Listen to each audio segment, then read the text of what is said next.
pour 5 minutes, qui sera suivie par Madame Madère pour 3 minutes, s'il vous plaît. Excusez-moi, j'ai interrompu une conversation à côté du pupitre, donc le temps que je m'installe, voilà. Tout à fait, pas de souci. Voilà. Madame la Présidente, mes chers collègues, je vais commencer moi aussi, je n'avais pas prévu, mais je vais commencer moi aussi par une citation. C'est une citation de Coluche, qui disait « Les portes de l'avenir sont ouvertes à ceux qui savent les pousser ». Eh bien, mes chers collègues, on ne peut pas dire que devant le spectacle national, si j'ose parler de spectacle, de cette politique que nous subissons actuellement, l'instabilité installée d'abord par les choix du président de la République, l'incurie budgétaire de l'État, portée pourtant par les équipes du Mozart de la finance, eh bien, rien ne nous démontre que l'État sait encore préparer ou pousser les portes de l'avenir. Et pourtant, l'enjeu de notre débat d'orientation budgétaire, c'est bien celui-ci. Préparer l'avenir de nos territoires d'Occitanie, de soutien à nos filières économiques, agricoles, touristiques, et être au rendez-vous, comme nous nous sommes depuis 2016, au rendez-vous du besoin de nos concitoyens. Le contexte de ce débat pour 2025, il est dominé bien sûr par la demande ahurissante faite par l'État aux collectivités et particulièrement aux régions d'efforts budgétaires colossaux. Et je veux saluer à ce stade, comme ça a été fait par certains de mes collègues, le travail préparatoire, malgré ces demandes d'austérité, malgré les incertitudes des élus, des vice-présidents en charge, des élus délégués, de vous, Madame la Présidente, et de l'ensemble des services, car nous voyons que le rapport qui a été présenté brillamment par notre rapporteur général est un rapport de responsabilité. Parce que même si les collectivités, et la nôtre en particulier, sont bien gérées, nous savons, face à la situation dramatique du pays, que des efforts doivent être faits et bien sûr, nous sommes prêts à y participer. Même si je veux rajouter que, pour ce qui nous concerne, nous, radicaux, attachés au territoire et à l'autonomie des collectivités, nous considérons que les efforts auxquels nous sommes contraints aujourd'hui par l'État sont une remise en cause et même peut-être une trahison des lois historiques de la décentralisation. Malgré cela, nous préparons un budget pour agir autour de 4 grands thèmes. Je ne vais pas rentrer dans les détails, ils ont été évoqués tout à l'heure par le président Assaf, mais je veux reprendre les intitulés.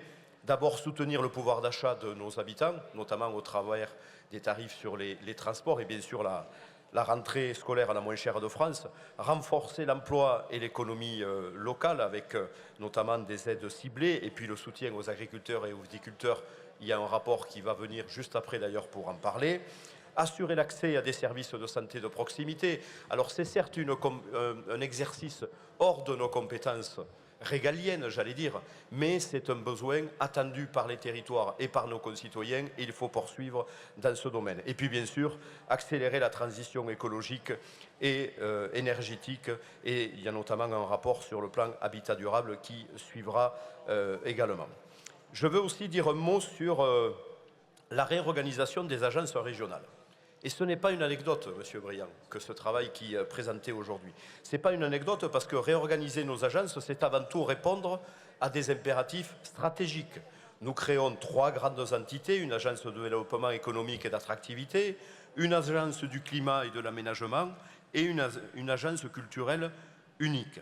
Et cela permet de transformer en profondeur notre action publique pour qu'elle soit plus efficace, plus lisible et plus résiliente. Et vous me permettrez un mot sur la création de l'agence d'attractivité et de développement économique. Cette idée, c'est vouloir aller plus loin dans notre stratégie d'efficacité en mettant en œuvre des visions globales, des visions intégrées, de porter toujours une ambition réaffirmée de notre attractivité territoriale, locale et au niveau international. Et je sais, pour y travailler avec les équipes du Comité régional du tourisme et des loisirs, je sais que nous avons énormément d'atouts à faire valoir, à développer encore. Et je sais aussi que demain, nous poursuivrons notre ambition et nous la dynamiserons encore en étant réunis et en étant ensemble sur ces sujets. Notre démarche, d'ailleurs, dans ce domaine, elle s'ancre dans une philosophie claire.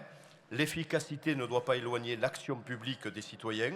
Chaque restructuration est menée dans le respect des collaborateurs concernés, avec une attention particulière à leurs conditions de travail et à l'équilibre territorial. Nous nous engageons d'ailleurs à préserver la proximité de notre action, de nos services, parce que c'est sur le terrain que se mesure la réussite d'une politique. Et de même, c'est le cœur de notre action. Chaque euro investi doit répondre à une double exigence, soutenir l'activité économique et accélérer la transition écologique.